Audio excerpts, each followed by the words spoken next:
किसान के द्वारा जे से ई सब आंदोलन किया जा रहा है। स्टैंड विथ मिथिला के सब नमस्कार, जय हिंद, जय मिथिला। मधुबनी में आई जे से जिला में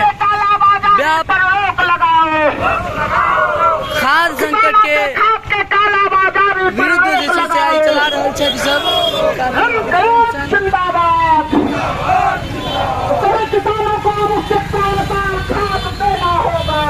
कम्युनिस्ट पार्टी के द्वारा से ही निकालल जा रहा है जुलूस। और देख सके यहाँ सब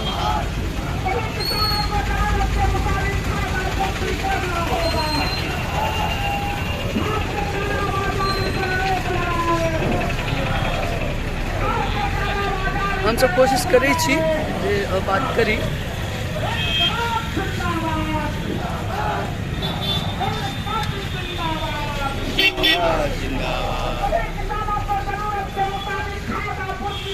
कथी के लगा अहाँ सब कर रहल छी आंदोलन?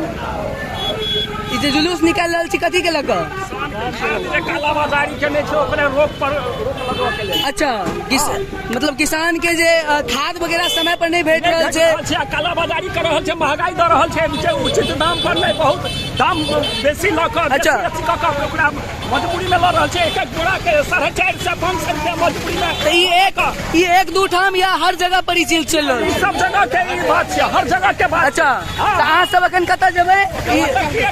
अच्छा, अहाँ सबके संगे और के कोनो और संगठन या फिर कोनो और जे छै से? सब भारतीय कम्युनिस्ट पार्टी के संगठन है। अच्छा, तो ई मधुबनी जिला के जे छै से कम्युनिस्ट पार्टी के? अच्छा, तो सरकार से की मांगे छै? सबके मांगे जे हमरा हर किसान के खाद उचित खाद मूल्य पर भेटे, सबके खाद भेटे, किसान के भरपूर खाद भेटे, यह हमरा सबके मांगे। अच्छा, तो देख सकै छी अहाँ सब बिल्कुल अब समयो जा रहल छै, बिल्कुल सरकार से इनकर सबके मांग छै, बिल्कुल हिनकर सबके जे छै से एकटा मांग छै जे कालाबाजारी जे से बंद कयल जाए, चूँकि आइ काल्हि समस्या छै वो अहाँ देख सकै छियै। और ई सब जे छै से बड़ी जबरदस्त जे छै से जा रहल छै।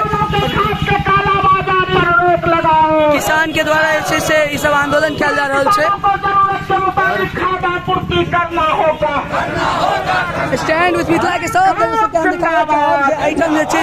ई सब किसान के द्वारा कम्युनिस्ट पार्टी के द्वारा जे से आई भोगेंद्र झा जी के सानिध्य में चीज जा रहल छै।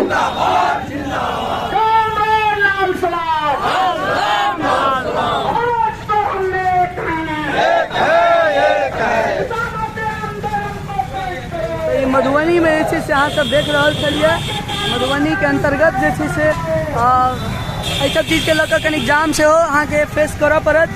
और ई सब चीज जे छै से खास कर किसान के द्वारा जे छै से अहाँके ई आंदोलन के जुलूस के आगाज कयल गेलै। मधुबनी में अहाँके आइ के जे छै से अपडेट छलै।